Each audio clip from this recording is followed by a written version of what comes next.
Aujourd'hui, nous allons parler des simulations de films argentiques de Filmpak 6 dans Photolab 5 Elite et je vais vous montrer aussi également les films créatifs et on va regarder comment ça s'incorpore justement dans Photolab 5 Elite, juste après le générique. Bonjour à toutes et à tous, mon nom est Eddie Kinol. Si vous débarquez pour la première fois sur ma chaîne YouTube, je vous souhaite la bienvenue. Ici, on parle de post-production traditionnelle et créative sur les logiciels de post-production. Et on parle bien entendu de photographie en règle générale.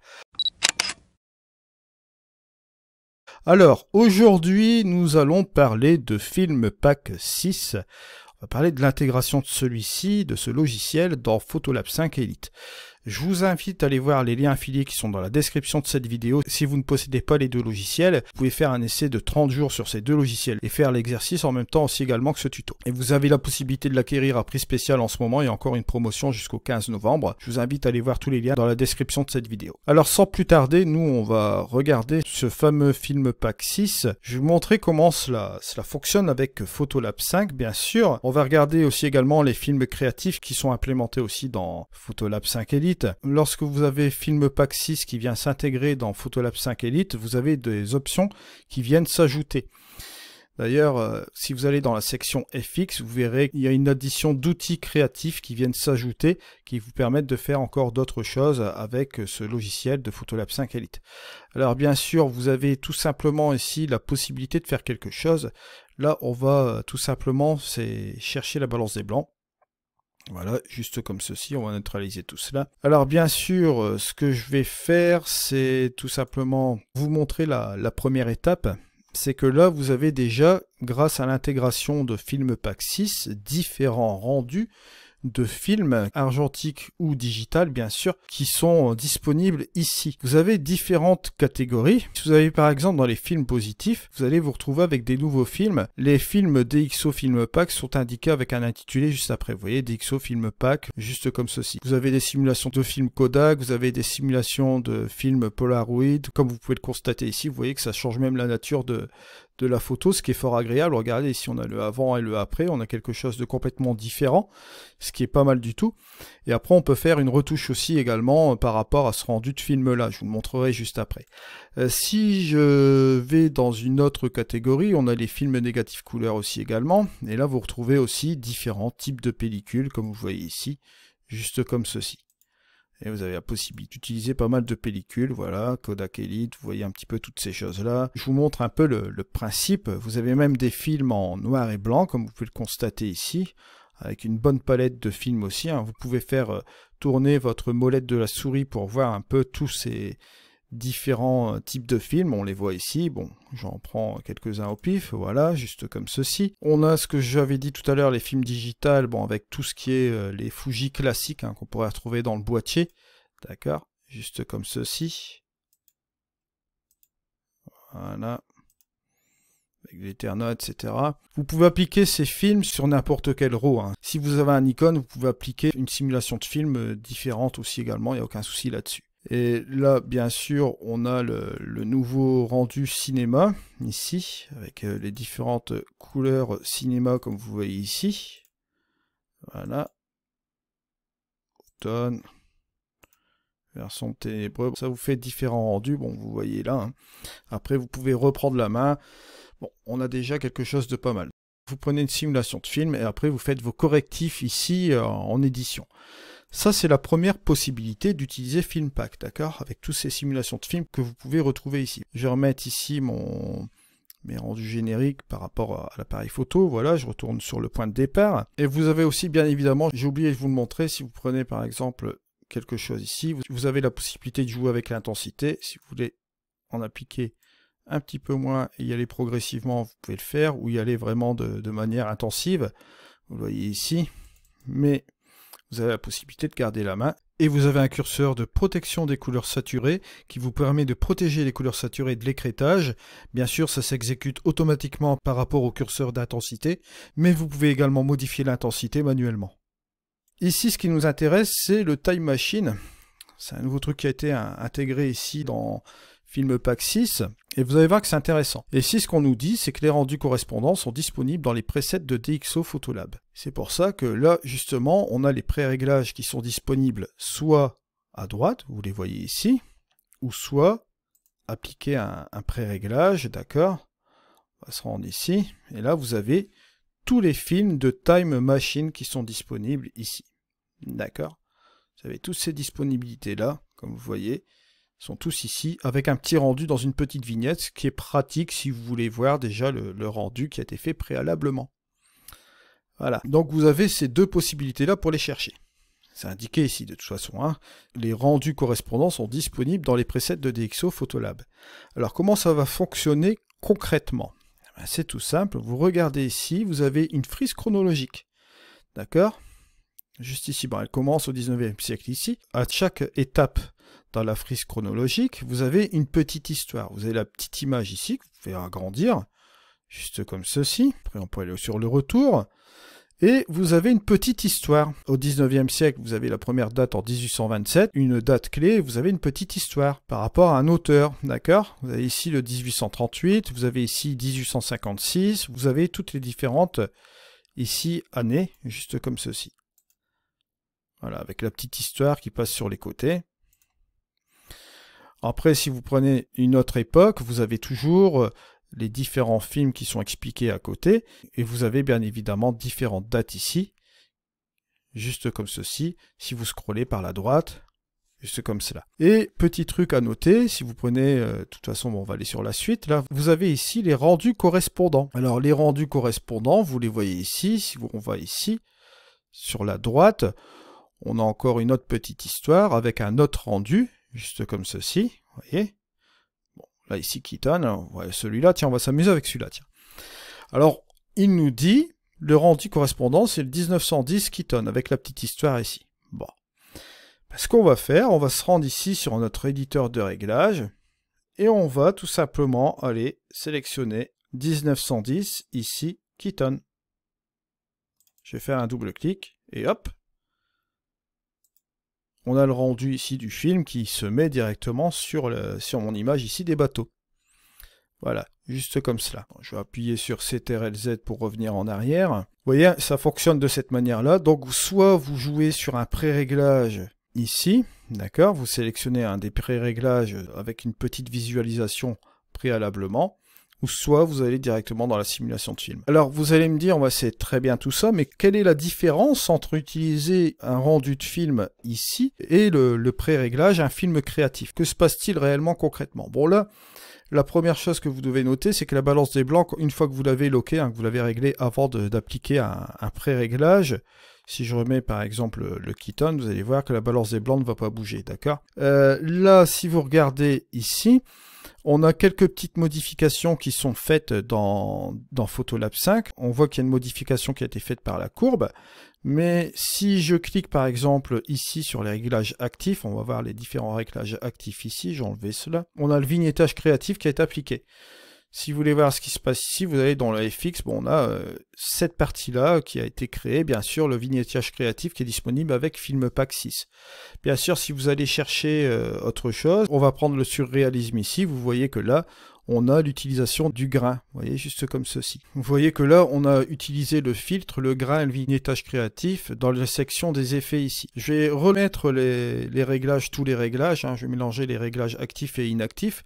Vous voyez ici que dans la section FX, vous avez différentes possibilités, d'accord, avec différents filtres que vous voyez là, différents outils qui viennent s'ajouter dans Photolab 5 Elite qui vous permettent de faire des choses créatives. Et là, ces simulations qui ont été faites par rapport au Time Machine utilisent cette section FX. Il faut le savoir. Si par exemple je vais utiliser autre chose, celui-ci, je vais faire un double clic.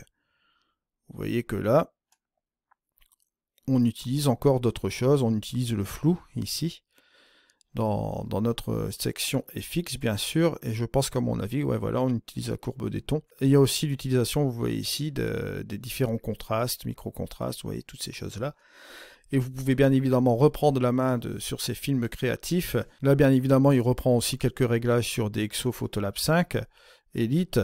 Et vous avez bien évidemment le mélange avec le FX juste comme ceci. Il utilise un film, etc. Bon, vous voyez un petit peu la chose. Donc il vous est possible de prendre un film et de rectifier après cette chose-là. Donc bien évidemment, bon là vous le voyez, hein, si je prends encore un autre film ici, bon j'ai ce rendu-là, là il va utiliser bien sûr une texture je pense, ou un cadre, quelque chose comme ça. Ouais, là il utilise un cadre en instantané, vous voyez, cadre simulation instantanée. Vous avez d'autres simulations de cadre bien sûr. Sur ces choses-là. On a cette chose-là aussi qui est pas trop mal. Vous voyez, on a plusieurs possibilités, bien évidemment. Après, vous avez toujours la possibilité de jouer avec les pré-réglages si vous voulez avoir un aperçu, ce qui est pratique aussi également, comme vous voyez ici.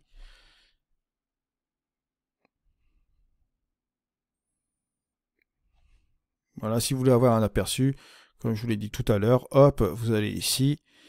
Vous prenez par exemple la simulation de film là. Vous voyez que bon, on a un effet vignettage aussi également. Ça vous donne un petit aperçu comme ça vous donne une petite idée. On peut bien évidemment prendre autre chose. Hein.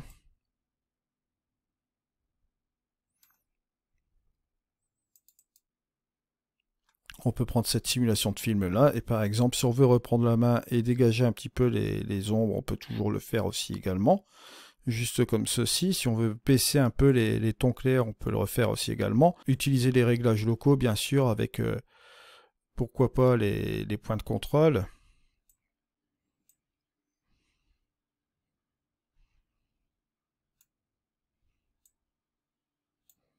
Monter un peu l'exposition, bon, on va agrandir un peu le cercle d'action.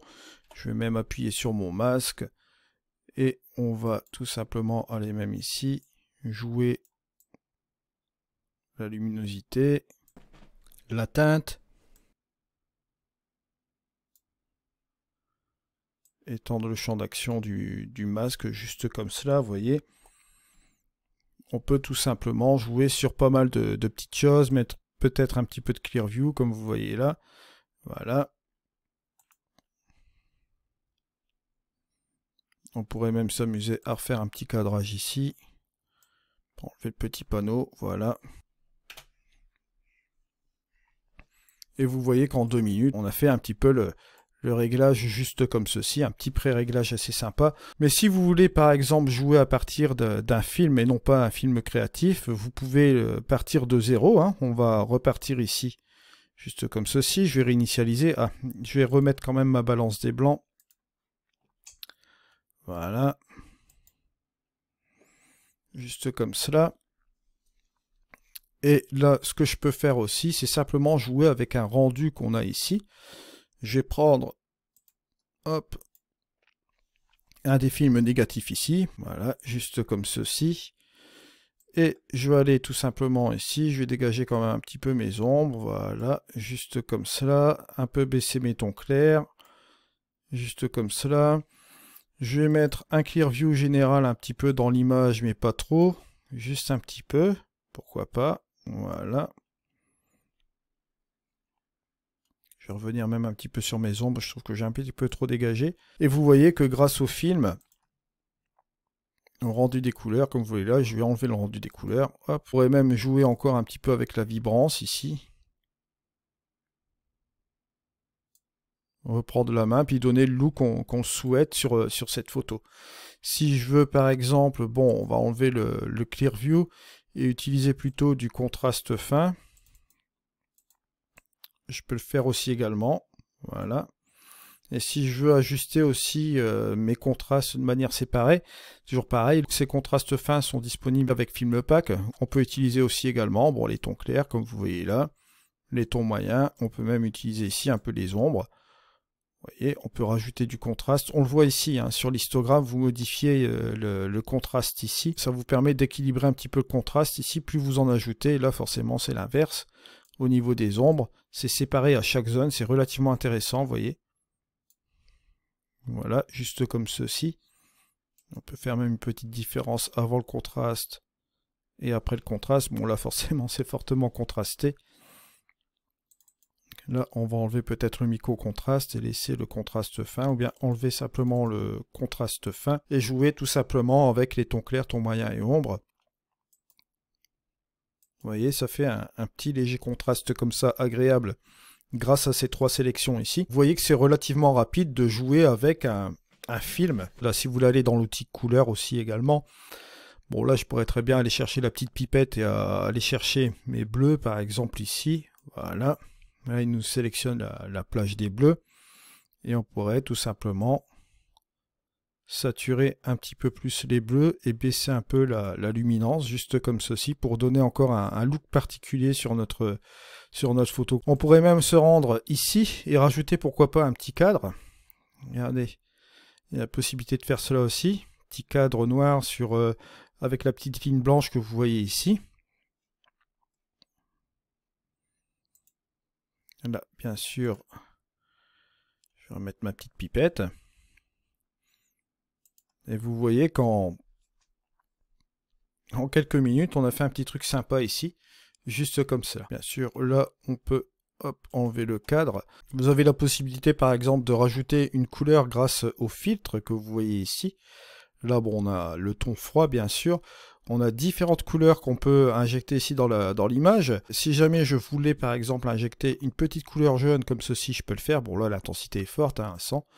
On revient en arrière. Regardez, il suffit d'ajouter une petite densité juste comme ceci. Et là, vous ajoutez une petite colorimétrie jaune ici. Vous voyez, une petite dominante jaune dans votre image. Ce qui vous donne un petit effet assez sympa, comme vous voyez là. Vous pouvez utiliser n'importe quelle couleur. Si vous voulez utiliser par exemple du bleu, voilà, juste comme ceci.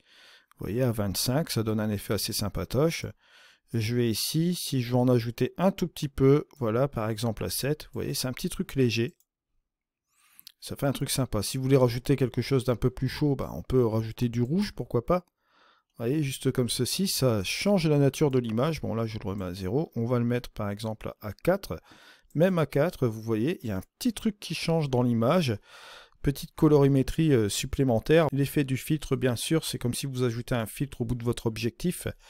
Bon, là, vous pouvez régler, bien sûr, l'intensité. Bon, on a la possibilité de même de rajouter peut-être un petit peu de cyan au niveau du filtre. Vous voyez, ça rajoute aussi quelque chose dans la petite photo. Alors, bien sûr, on a le flou ici. Alors, si je modifie la chose là, vous avez un flou avec le vignettage où vous devez placer le centre, bien sûr, comme vous voyez là. Et vous avez même des réglages avancés, hein. Vous pouvez jouer avec la transition, vous voyez, pour que ce soit juste comme ceci, avec un petit arrondi. Jouer avec la forme de la vignette. Et jouer aussi également avec la diffusion. Bon là, la transition est assez hard, je vais la laisser souple, voilà. On peut jouer avec le rayon. Et vous avez aussi le soft focus, une mise au point, comme vous voyez, juste comme ceci, un petit peu hors champ. Et là, forcément, vous avez la possibilité de jouer avec la diffusion pour faire ce réglage créatif de soft focus. Bon, là, j'ai un petit peu exagéré, bien sûr.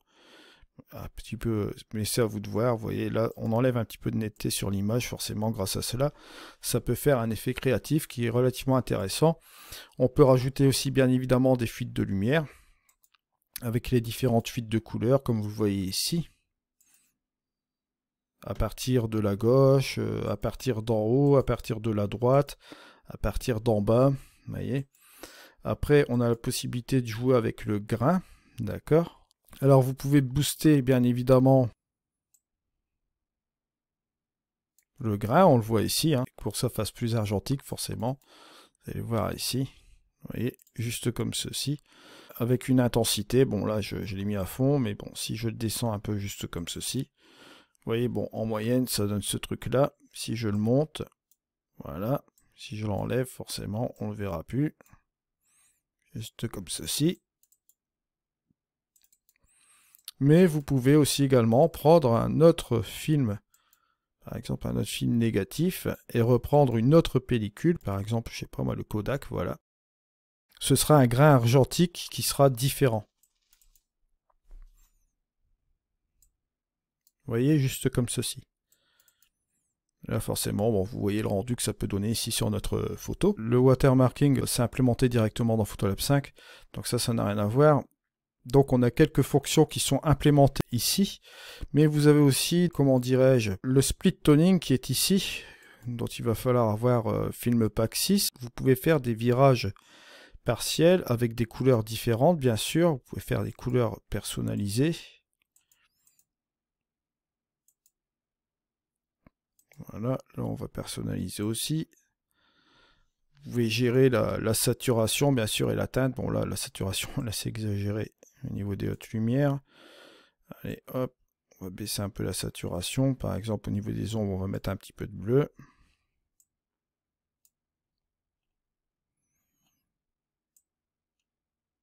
Et ici, on va juste un peu rajouter cet effet-là. Vous voyez que, bon, cette couleur-là, vous voyez que là, on a encore rectifié quelque chose. On peut même jouer avec l'intensité, comme vous voyez là. Au niveau des hautes lumières et des ombres. Et vous pouvez sélectionner l'équilibre entre les deux, vous voyez, juste comme ceci. Soit plus la couleur des ombres, ou soit la couleur des hautes lumières. À vous de voir ce que vous voulez attribuer à votre image. Et alors, un autre outil créatif, hein, chose promise, chose due, donc disponible avec Filmpak 6 Elite, c'est l'outil texture. Alors l'outil texture qui lui va vous permettre de rajouter une texture au-dessus de votre photo, vous le voyez ici, bon là on a un effet ici de grain de papier, on peut intensifier cette texture juste comme ceci, en allant vers la droite, et si vous allez vers la gauche, forcément, bon, ce sera inexistant, et vous pouvez monter ce curseur d'intensité pour être un petit peu plus ou moins progressif au niveau de votre texture. Bon, par défaut, elle est à 50, vous avez la possibilité de la déplacer grâce à ce bouton déplacement. Vous voyez que la texture change en termes de rotation, vous voyez, d'endroit juste comme ceci, aléatoirement. Et ensuite, vous avez un dernier bouton ici qui permet d'appliquer le virage. Alors, appliquer le virage, c'est quoi? Vous allez voir, je vais appuyer tout simplement juste ici. Vous voyez que, en fait, ce qui se passe, c'est que le virage qu'on a appliqué ici dans l'outil couleur, là, d'accord, le virage partiel, s'applique tout simplement à notre texture. D'accord? Ce qui fait que ça fait une cohérence avec la photo et l'outil texture, bien évidemment. Alors, bien sûr, vous avez plusieurs types de textures. Hein. Vous avez des papiers froissés, comme vous voyez là. Vous avez des taches. Vous avez plein de choses. Hein. On le voit ici. Une condensation, vous voyez, c'est pas mal du tout, ce truc-là. On pourrait très bien le bouger un peu juste comme ceci, vous voyez, ça fait un effet de petites gouttes comme ça. Ça conviendrait bien, regardez avec nos petits bateaux, là ça fait un peu créatif, c'est pas mal du tout. Allez, si on vient un petit peu en arrière, on peut gérer cette affaire-là, ou bien le mettre complètement à fond, pourquoi pas, ça fait un effet sympa. On dirait qu'on est derrière une vitre, et pourquoi pas aller, on peut aller jusqu'au bout, là on pourrait rajouter un petit cadre. Voilà, juste comme ceci, ça ferait un truc assez sympa. On pourrait rajouter, regardez, un petit cadre comme ceci, un cadre en bois, on pourrait agrandir même la chose, hein, regardez, voilà. Et vous voyez, ça fait un petit truc vraiment sympa, juste comme il se doit. Donc au niveau de la condensation, on pourrait revenir, pourquoi pas, un peu en arrière, regardez. Ouais, c'est vrai que c'est un truc qui marche relativement bien. Regardez, on est parti d'une photo comme celle-ci, et on est arrivé sur ce style de photo-là, vous voyez, ça fait un petit peu photo... cadre vacances comme ça, c'est pas mal du tout. Donc vous voyez que l'ajout de cet outil texture vous propose aussi de faire des choses vraiment créatives. Voilà. Bon là, on va l'enlever par définition, je vais même enlever le cadre, et on va revenir sur cette chose avec l'image d'origine.